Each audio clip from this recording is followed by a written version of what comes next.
Hello friend, नमस्कार। जल्दी से ज्वाइन हो जाइए, क्लास स्टार्ट हो गई है। सभी लिंक को शेयर कर दीजिए। जल्दी से ज्वाइन हो जाइए ज़्यादा से ज़्यादा संख्या में। फिर क्लास को स्टार्ट करते हैं। सभी शेयर कर दीजिए। तो स्टार्ट करें। रेडी हैं आप लोग? चलिए एक मोटिवेशन लाइन लेते हैं। बिना संघर्ष कोई महान नहीं होता। बिना संघर्ष के कोई महान नहीं होता। बिना कुछ किए जय जयकार नहीं होता। बिना कुछ किए जय जयकार नहीं होता। जब तक नहीं पड़ती हथौड़े की चोट, जब तक नहीं पड़ती हथौड़े की चोट, तब तक कोई पत्थर भी लोगों के लिए भगवान नहीं होता। तब तक कोई पत्थर भी लोगों के लिए भगवान नहीं होता।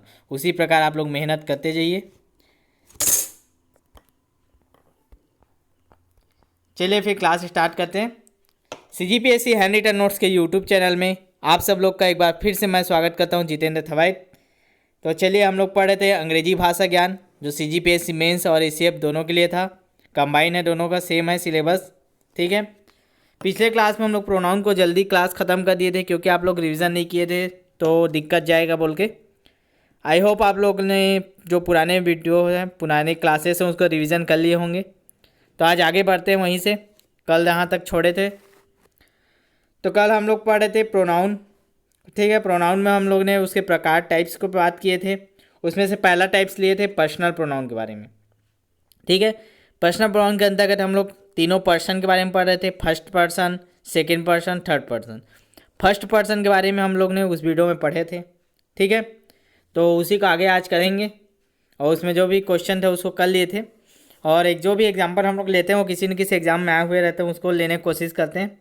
तो वो ध्यान से देखिए और नोट्स बनाते जाइए साथ ही साथ आप लोग। ठीक है। और किसी भी प्रकार की समस्या रहते तो कमेंट कर सकते हैं आप लोग। ठीक है। तो चलिए क्लास स्टार्ट करते हैं। आज हम लोग देखेंगे सेकेंड पर्सन। ठीक है। सेकेंड पर्सन किसको बोलते हैं? जो सुनने वाला होता है। जो बोलता है वो फर्स्ट पर्सन कहलाता है, जो सुनता है वो सेकेंड पर्सन कहलाता है। इसके अंतर्गत प्रयोग होने वाले प्रोनाउन कौन कौन से हैं? यू है, सब्जेक्ट में भी प्रयोग होता है यू, ऑब्जेक्ट में भी प्रयोग होता है यू, यूआर है, यूअर्स है, यूअर सेल्फ है, यूअर सेल्व है। ठीक है।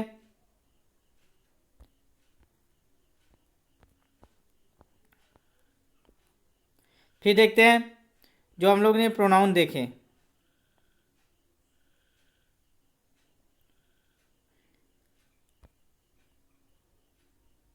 अब देखते हैं जो सेकेंड पर्सन के प्रोनाउन हैं। You, you, your, yours, yourself, yourselves. अब उसमें देखते हैं कौन सिंगुलर कौन सा है और प्लूरल कौन सा है। ठीक है। तो देखिए पहला लेते हैं यू। यू का सिंगुलर क्या होता है? यू ही होता है, प्लूरल भी यू होता है। ठीक है। ठीक है। या सब्जेक्टिव फॉर्म में यू ले तो भी उसका प्लूरल क्या यू होगा, या ऑब्जेक्टिव फॉर्म में ले यू का तो भी उसका प्लूरल क्या होगा? यू होगा। यूअर ले तो यूअर्स हो जाएगा उसका प्लूरल। ठीक है। यूअर सेल्फ ले तो यूअर सेल्व हो जाएगा। ठीक है। तो ये सिंगुलर से प्लूरल, अगर सिंगुलर का प्रयोग करना रहेगा तो सिंगुलर पर प्रोनाउन का यूज़ करेंगे, और प्लूरल का यूज़ करना रहेगा तो प्लूरल प्रोनाउन का यूज़ करेंगे। ठीक है। प्रोनाउन का समझेंगे आगे क्वेश्चन में कैसे यूज़ करना है, ये बेसिक जानकारी है। अब चलिए आते हैं मेन क्वेश्चन, जहाँ से बनता है, जहाँ से हम लोग को अच्छे से समझना है, ये मेन है। ठीक है। अब समझते जाइए। तो पहला लेते हैं यू। यू का प्रयोग करते हैं हम लोग। यू का अगर नॉमिनेटिव केस में प्रयोग करें, अब नॉमिनेटिव केस क्या होता है तो आप लोग ने वीडियो देख लिया होगा। जो सेंटेंस में सब्जेक्ट के रूप में यूज हो, वर्ब के सब्जेक्ट के रूप में ना, याद रखना। जो सेंटेंस में वर्ब रहेगा उसके सब्जेक्ट के रूप में यूज हो। ठीक है। और साथ साथ मैस्कुलिन फेमिनिन दोनों के लिए यूज होता है यू। ठीक है। तो समझिए नॉमिनेटिव केस है। ठीक है। यू क्या है? एक नॉमिनेटिव केस है जो किसी भी सेंटेंस में सब्जेक्ट के रूप में यूज होता है। ठीक है। यू हमेशा सब्जेक्ट के रूप में यूज करेंगे हम लोग, और साथ साथ मैस्कुलिन फेमिनिन दोनों के लिए यूज होता है। ठीक है। ये पहला पॉइंट नोट करके रखिए आप लोग, काम आएगा आगे क्वेश्चन बनाएंगे तो देखना इसको कहाँ पे यूज़ होता है ये भी बताएंगे। फिर आगे बढ़ते हैं। अब आते हैं एग्जाम्पल। तो देखिए यू आर अ बॉय। तो देखिए यहाँ यू किस में सब्जेक्ट के रूप में प्रयोग हुआ है? ठीक है। मैस्कुलिन है, बॉय क्या है? मैस्कुलिन है और सिंगुलर है। ठीक है। फिर दूसरा है यू आर अ गर्ल। तो यहाँ देखिए यू फिर सब्जेक्ट के रूप में प्रयोग हुआ है, नॉमिनेटिव केस है। गर्ल क्या है, फैमिली, तो फैमिली जेंडर और सिंगुलर। फिर अगला example, you are a boys, तो यहाँ देख ले मैस्कुलिन है, बॉयस है, ठीक है, और प्यूलर है, बॉयस है इसलिए प्यूलर है, तो यहाँ भी सब्जेक्ट के रूप में यू प्रयोग हुआ है। और फिर देखिए अगला, यू आर अ गर्ल्स, तो यहाँ भी फेमिलिन है और प्यूलर है, गर्ल्स है। तो देखिए यहाँ मैस्कुलिन और फेमिलिन दोनों में प्रयोग हो रहा है, सिंगुलर प्यूलर दोनों में प्रयोग हो रहा है, क्या हो रहा है, यू का प्रयोग, जो हमेशा सब्जेक्ट के रूप में प्रयोग होता है क्योंकि ये नॉमिनेटिव केस है। ठीक है, पहला पॉइंट क्लियर हुआ। सेकेंड रूल नोट कीजिएगा। आप सेकेंड देखते हो, यूअर, ठीक है। तो सेकेंड नोट कीजिए, यूअर को नाउन के पहले रखा जाता है क्योंकि ये पजेसिव ऑब्जेक्टिव है। ठीक है, पजेसिव मतलब बताया था हम लोग को, ठीक है, जो मालिकाना हक होता है, ठीक, इसके बारे में भी हम लोग पीछे पढ़ चुके हैं, पजेसिव। ठीक है, तो जो पजेसिव यूअर को कब रखते हैं हम लोग, नाउन के पहले, याद रखना, यूअर को नाउन के पहले रखा जाता है। ये आप लोग को ढूंढना रहेगा, क्वेश्चन में एरर में दिया रहेगा। ठीक है, यूअर को नाउन के पहले रखा जाता है, जबकि यूअर्स, एस लगा दिए, यूअर्स को वर्ब के पहले या बाद में रखते हैं, नाउन के पहले नहीं रखते। नाउन के पहले यूअर रखते हैं, और यूअर्स रहेगा तो उसको वर्ब के पहले या वर्ब के बाद रखते हैं, क्योंकि ये पजेसिव प्रोनाउन है। यूअर्स क्या है, पजेसिव प्रोनाउन है, और यूअर क्या है, पजेसिव एडजेक्टिव है। ठीक, दोनों याद रखना। पजेसिव एडजेक्टिव का प्रयोग कहाँ करते हैं हम लोग, ये याद रखना। जो पजेसिव एडजेक्टिव रहेगा उसको हम लोग नाउन से पहले रखते हैं, और जो पजेसिव प्रोनाउन रहेगा उसको हम लोग वर्ब के पहले या बाद में रखते हैं। तो यूअर क्या है, यूअर पजेसिव एडजेक्टिव है, और यूअर्स क्या है, पजेसिव प्रोनाउन है। ठीक है, एग्जाम्पल से समझते हैं तो समझ में आ जाएगा अच्छे से, नोट करते जाइए आप लोग। पहला एग्जाम्पल नोट कीजिए, your institution is the best institution. ठीक है, your institution is the best institution, कौन सा प्रोनाउन प्रयोग हुआ है, यूअर। यूअर क्या है, पजेसिव एडजेक्टिव, जो हमेशा नाउन के पहले, तो ये नाउन क्या है, इंस्टीट्यूशन क्या है, नाउन है, तो उससे पहले हुआ यूअर प्रयोग, एकदम सही है सेंटेंस।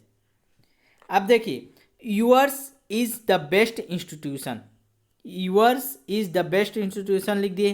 तो इसमें देखिए, इज़ क्या है, वर्ब है, यूअर्स क्या है, पजेसिव प्रोनाउन है, जो हमेशा वर्ब के पहले प्रयोग होता है। देखिए हुआ है, इज़ के पहले प्रयोग हुआ है, तो ये क्या हो गया, एकदम सही दोनों सेंटेंस। तो ये देखिए, इसी में गड़बड़ का देखो, इधर उधर घुमा के देगा। ठीक है, तो इसी को हम लोग को याद रखना है। यूअर क्या है, पजेसिव एडजेक्टिव है, यूअर्स क्या है, पजेसिव प्रोनाउन है। ठीक है, आगे बढ़ते हैं। तीसरा रूल नोट कीजिएगा, दो रूल देख लिए, दोनों क्लियर है। तीसरा रूल नोट कीजिए, यू का यूज़ ऑब्जेक्टिव केस में किया जाता है। एक हम लोग देखें, यू का यूज़ नॉमिनेटिव केस में किया जाता है, ठीक है, सब्जेक्ट के रूप में यूज़ करते हैं। ऑब्जेक्ट के में भी यूज़ होता है यू का, तब इसे कब रखते हैं, जब ऑब्जेक्ट के रूप में यूज़ हो तो वर्ब या प्रीपोजिशन के बाद रखा जाता है। सब्जेक्ट के यूज़ होगा तो ठीक है, अगर ऑब्जेक्ट के रूप में यूज़ करना है तो उसे हम लोग क्या करेंगे, वर्ब के बाद रखेंगे और या फिर प्रीपोजिशन के बाद रखेंगे। एग्जाम्पल से इसको भी समझते हैं। पहला एग्जाम्पल नोट करिएगा, Mayur advised you, Mayur advised you. अब देखिए एडवाइज्ड क्या है, यहाँ पे वर्ब है और वर्ब के बाद यू प्रयोग हुआ है, तो एकदम सही है सेंटेंस, मयूर एडवाइज्ड यू। ठीक है, एक प्रीपोजिशन का एग्जाम्पल देखते हैं, they sing to you, they sing to you. तो यहाँ पे देखिए प्रीपोजिशन क्या है, टू क्या है, प्रीपोजिशन है, प्रीपोजिशन के बाद यू का प्रयोग हुआ है, दोनों सेंटेंस सही है। एक प्रीपोजिशन के बाद देख लिए, एक वर्ब के बाद देख लिए। तो ऑब्जेक्टिव में अगर वर्ब का यूज़ हो रहा है तो हमेशा याद रखना वर्ब के बाद यूज़ होगा या फिर प्रीपोजिशन के बाद यूज़ होगा। ठीक है, तो ये हम लोग ने सेकेंड पर्सन पूरा कर लिया। देखिए आप लोग अभी तक नहीं जानते थे ये सब कि सेकेंड पर्सन पढ़ना पड़ेगा, सेकेंड पर्सन से भी क्वेश्चन बनता है, फर्स्ट पर्सन है। आप लोग क्या पढ़ते थे, प्रोनाउन, प्रोनाउन क्या होता है उसके प्रकार को पढ़ लिए, वो सब नहीं आता एग्जाम में। एग्जाम में इसके अंदर का आता है, जो बाकी जगह नहीं पढ़ाया जाता। आपको प्रोनाउन पढ़ा दूंगा, क्या क्या प्रकार होते हैं, कैसे, उसका एग्जाम्पल करवा दूंगा तो वो काम नहीं आएगा। उसके अंदर के जो पढ़ा रहा हूँ ये काम आएगा। फर्स्ट पर्सन, सेकेंड पर्सन, आप लोग सोचे कितना रूल हो गया। अब इसी प्रकार स्टार्ट करते हैं थर्ड पर्सन। क्लास को लाइक कर दीजिए आप लोग, जितने लोग भी देख रहे हैं, मज़ा आ रहा है पढ़ने में, क्वेश्चन बनेगा। अभी तक आप लोग ऐसा नहीं पढ़े रहे होंगे। ठीक है, कंप्लीट सिलेबस कराया जा रहा है, किसी भी यूट्यूब में कंप्लीट सिलेबस नहीं कराया जा रहा है, आप लोग देख सकते हैं। तो जो नए हैं वो सब्सक्राइब कर दीजिए। ठीक है, अब स्टार्ट करते हैं थर्ड पर्सन। ठीक, फर्स्ट देख लिए, सेकंड देख लिया, अब स्टार्ट करते हैं थर्ड पर्सन। अब देखिए, फर्स्ट पर्सन जो बोलता है, सेकंड पर्सन जो सुनता है, और थर्ड पर्सन कौन होता है, जिसके बारे में बोला जाता है, स्पीक अबाउट। ठीक, स्पीक अबाउट, जिसके बारे में बोला जाता है उसको हम लोग क्या बोलते हैं, थर्ड पर्सन बोलते हैं। ठीक है, जिसके बारे में कहा जाता है थर्ड पर्सन। चलिए फिर देखते हैं, सिंगुलर में देखेंगे। अब थर्ड पर्सन में कौन कौन से प्रोनाउन यूज होते हैं उसको देख लेते हैं। तो अगर सिंगुलर में देखिए, सिंगुलर में ही, हिम, हिज, हिमसेल्फ, ही, हिम, हिज, हिमसेल्फ, ये थर्ड पर्सन है, सिंगुलर नाउन है। ठीक है, और मैस्कुलिन जेंडर याद रखना, पुरुष के लिए प्रयोग होगा ही, हिम, हिज, हिमसेल्फ, ही, हिम, हिज, हिमसेल्फ। याद करते जाइएगा, नोट्स बनाते जाइए, क्योंकि 2 से 3 बार रिवीजन करोगे तभी आप लोग को याद होगा।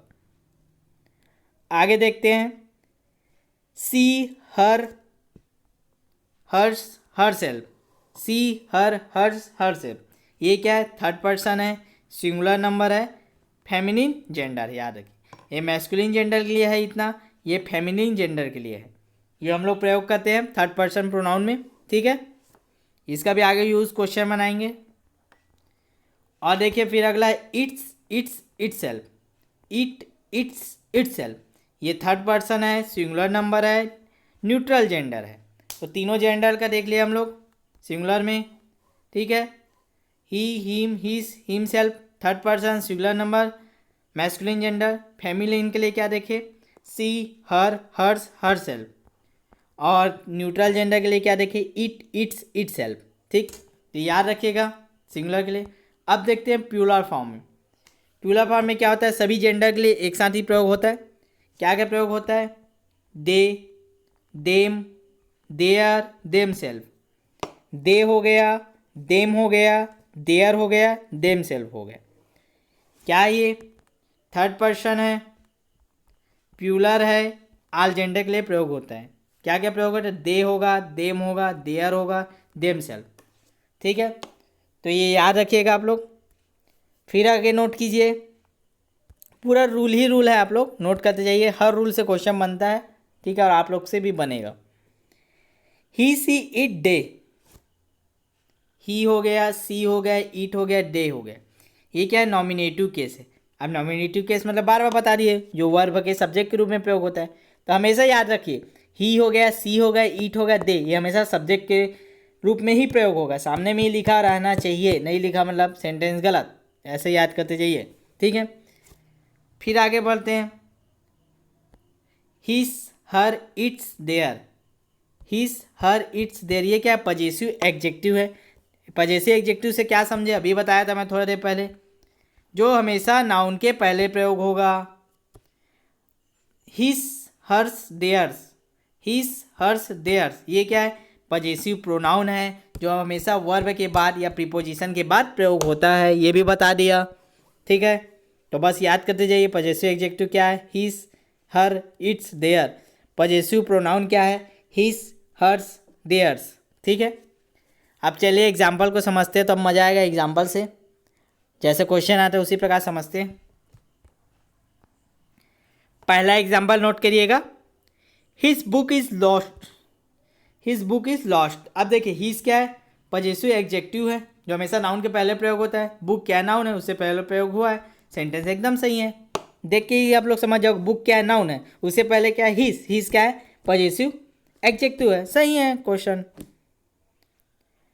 दूसरा नोट कीजिएगा, his, his is the best performance, his is the best performance, is क्या है, वर्ब है, वर्ब से पहले क्या होता है, पजेसिव, पजेसिव प्रोनाउन यूज होता है। अब देख ले, हिज क्या है, पजेसिव प्रोनाउन है। ठीक है,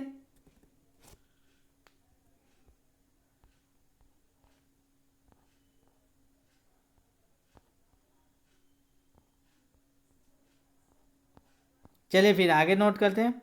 अगला रूल नोट कीजिएगा, हिम, हर, इट, डेम। अगला नोट कीजिए रूल, हिम हो गया, हर हो गया, इट हो गया, देम हो गया। हिम, हर, इट, डेम, ये क्या ऑब्जेक्टिव केस है, ठीक है। अब ऑब्जेक्टिव केस मतलब जान रहे हैं आप लोग, वर्ब के ऑब्जेक्ट के रूप में जिस नाउन का प्रयोग करते हैं उसको हम लोग ऑब्जेक्टिव केस कहते हैं। तो हिम हो गया, हर हो गया, ईट हो गया, देम हो गया, ये क्या है ऑब्जेक्टिव केस है, इसलिए इनका यूज प्रीपोजिशन और वर्ब के बाद किया जाता है, ठीक है। ऑब्जेक्टिव केस का हमेशा यूज हम लोग कहाँ करते हैं, वर्ब या प्रीपोजिशन के बाद करते हैं, ठीक है। पहले भी ये पढ़ा है, जिसको हम लोग क्या पजेसिव प्रोनाउन भी बोल देते हैं। एग्जाम्पल नोट कीजिएगा। पहला एग्जाम्पल है आई लव इट। तो देखिए लव क्या है, वर्ब है, ईट क्या है ऑब्जेक्टिव केस है, तो हमेशा वर्ब के बाद होगा आई लव इट, तो ये सही है, ठीक है। सेकेंड है I said to her. To क्या है प्रीपोजिशन है, प्रीपोजिशन के बाद ऑब्जेक्टिव केस का यूज होता है, तो प्रीपोजिशन के बाद हर, हर आया, ठीक। ऑब्जेक्टिव केस अभी पढ़े हिम, हर, इट, डेम, ये क्या ऑब्जेक्टिव केस है, तो हमेशा प्रीपोजिशन के बाद ऑब्जेक्टिव केस का प्रयोग होगा। तो दो एग्जाम्पल से क्लियर हुआ, ठीक है। याद करिएगा ऑब्जेक्टिव केस कौन कौन से हैं, हिम, ही, हर, हिम है, हर है, ईट है, डेम है, ठीक है। बहुत सारा रूल हो जा रहा है, सभी को नोट करते जाइए, नोट्स बना रहेगा तो बार बार रिवीजन से ही याद होगा, एक साथ याद नहीं होगा, ठीक है। अभी नोट करते जाइए और समझते जाइए, फिर से दोबारा रिवीजन करोगे तो और अच्छे समझ में आएगा, याद होगा। आप कुछ महत्वपूर्ण रूल लिखिए, हेडिंग डालिए महत्वपूर्ण रूल करके, नोट करिएगा। किसी सेंटेंस में डिफरेंस टाइप के प्रोनाउन पर्सन के सिंगुलर प्रोनाउन एक ही वर्ब के साथ प्रयुक्त हो, मतलब देखिए फर्स्ट पर्सन भी है, सेकेंड पर्सन, थर्ड पर्सन, एक ही सेंटेंस में सभी प्रकार के पर्सन, ठीक है, यूज़ हो चुके हैं। अब उनको जमाएंगे कैसे हम लोग, और एक ही वर्ब के लिए सब हो रहा है, और किसी बुरी बात का आभास ना हो, अर्थात गुड मैनर में कहा गया हो, ठीक है। एक अच्छी बात कहा गया हो, गुड मैनर हो, तो उसका क्रम देखेंगे हम लोग, तो उसका क्रम क्या होगा, ठीक है। समझिए एक सेंटेंस में अगर डिफरेंट टाइप के पर्सन का यूज़ हो एक ही वर्ब के लिए, और वो सेंटेंस क्या हो गुड मैनर में हो, ठीक है, कोई बुरी बात ना कहा गया हो, तो उनका क्रम क्या होगा इसको समझते हैं। तो देखिए क्रम की बात करें तो सबसे पहले आएगा सेकेंड, फिर थर्ड, फिर वन, 2 3 1, ये क्रम याद रखिएगा। अगर एक ही सेंटेंस में तीनों पर्सन है तो उसको जमाना पड़ता है हम लोग को, तभी सेंटेंस सही होता है। तो जमाने का क्रम क्या होगा 2 3 1, क्या होगा 2 3 1, याद रखिएगा 2 3 1, ठीक है। फर्स्ट पर्सन में क्या आता है आई आता है, सेकेंड पर्सन में यू आता है, थर्ड पर्सन में क्या आता है ही, सी, इट। फर्स्ट पर्सन में आई आता है, सेकेंड पर्सन में यू आता है, और थर्ड पर्सन में ही, सी, इट आता है। तो याद रखिएगा इनको जमाना पड़ेगा सेंटेंस में, एग्जाम्पल से समझते हो समझ में आएगा। पहला एग्जाम्पल नोट करिए, you I and he have been selected for scholarship. क्या बोले, you I and he have been selected for scholarship. देखिए सेंटेंस क्या है, अब देखिए सेंटेंस में हम लोग क्या करते हैं, पहले इसको समझते हैं, देखते हैं। यू क्या है बताइए, कौन सा पुरुष है ये, सेकेंड पर्सन है। आई क्या है फर्स्ट पर्सन है। ही क्या है थर्ड पर्सन है। तो क्रम क्या होगा 2 1 3, जो कि गलत है। हम लोग का क्रम क्या होना चाहिए 2 2 1 3 होना चाहिए, याद रखिएगा, ठीक है। हम लोग का क्रम क्या होना चाहिए बोला 2 1 3 दिया है, क्या होना चाहिए 2 3 1 होना चाहिए, 2 3 1 होना चाहिए हम लोग का क्रम। अभी याद किया आप लोग, तो चलिए इसको जमाते हैं, ठीक है। 2 3 1 में क्या आ जाएगा, you he and I have been selected for scholarship, ये हो जाएगा। देखिए लिखा हुआ है, यू आ गया, ठीक है, ये 2, ही आ गया 3, ये आ गया 1। तो you he and I have been selected for scholarship, ये सेंटेंस एकदम सही हो गया। तो समझ में आ गया कैसे जमाना रहता है। चलिए एक और एग्जांपल देखते हैं।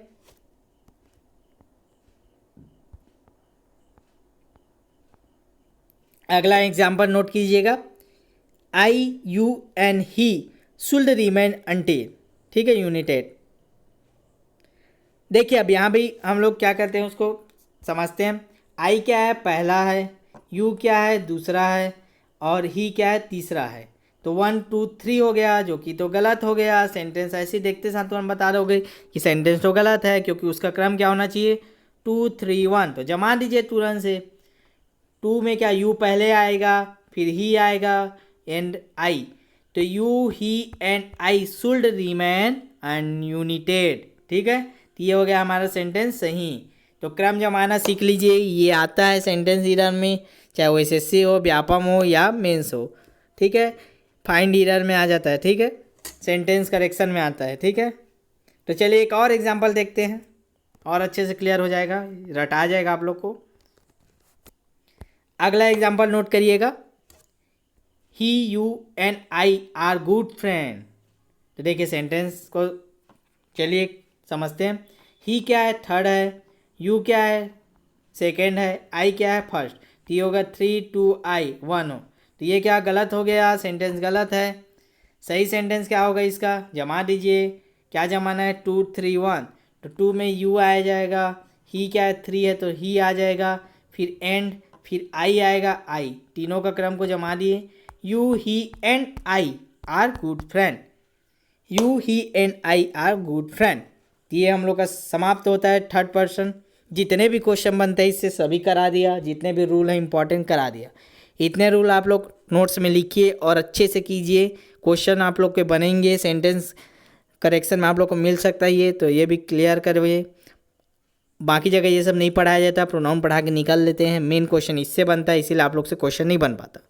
तो क्वेश्चन कहाँ से बनता है वो पढ़िए। ठीक है, चलिए आप थोड़ा सा और स्टार्ट कर लेते हैं कल के लिए, अभी टाइम है, ज़्यादा टाइम नहीं हुआ है। अगला प्रकार था हम लोग का रेसिप्रोकल प्रोनाउन। अभी तक हम लोग देखे 2 क्लास में सिर्फ एक ही प्रकार पढ़े, जो इतना डिटेल पर्याप्त है सभी लेवल के लिए। ठीक है, सेकेंड प्रकार है रेसिप्रोकल प्रोनाउन, जिसको हिंदी में क्या बोलते हैं, परस्पर सूचक। ठीक है, रेसिप्रोकल प्रोनाउन। नोट करिए परिभाषा। ठीक है, इस सर्वनाम में परस्पर या आपस में का बोध होता है। क्या होता है इसका पहचान क्या है, परस्पर का बोध हो गया या आपस। ठीक है, कौन कौन से प्रोनाउन प्रयोग होते हैं उसको देख लेते हैं। Each other. ठीक है, अगर ईच अदर का पहले अर्थ समझिए। ईच अदर का अर्थ क्या होता है, दो का बोध कराता है। कहीं भी ईच अदर बोले मतलब समझ जाइए 2 लोग हैं। ईच अदर मतलब 2 लोग हैं, चाहे 2 वस्तु हैं। ठीक, one in other. One in other क्या होता है, वन इन अदर होता है जो 2 से अधिक का बोध कराता है। वन इन अदर शब्द कहीं भी देखोगे मतलब समझ जाना कि 2 से अधिक का बोध करा रहा है। ईच अदर देखे मतलब समझ जाना एक का मतलब 2 का बोध करा रहा है, 2 का बोध करा रहा है each other. One in other 2 से अधिक बोध करा है। अब देखिए सेंटेंस में अगर ईच अदर है तो क्या प्रयोग होगा, क्या प्रयोग होगा, बोथ। ये याद रखिए, ईच अदर है तो बोथ का प्रयोग करेंगे हम लोग। सेंटेंस में होना चाहिए बोथ, या बोथ है तो ईच अदर का प्रयोग होगा। वन इन अदर है तो 2 से अधिक के लिए हम लोग आल का प्रयोग कर सकते हैं। ठीक, तो वन इन अदर है तो आल का प्रयोग होगा। ये दोनों याद करिएगा। ईच अदर है 2 का बोथ तो बोथ है उसके लिए, वन इन अदर है तो उसके लिए आल है। ठीक, चलिए एग्जाम्पल से समझते हो तो समझ में आ जाएगा आप लोग को। एग्जाम्पल नोट करिए। पहला एग्जाम्पल नोट करिए, both the sister live each other. ठीक है, both the sister live each other. यहाँ पे देखिए बोथ का प्रयोग हुआ है। ठीक है, अब बोथ के लिए क्वालिफाई कौन करेगा, ईच अदर। ठीक, तो सेंटेंस सही हो गया, both the sister live each other. अगला एग्जाम्पल नोट कीजिए, we all should help one N other.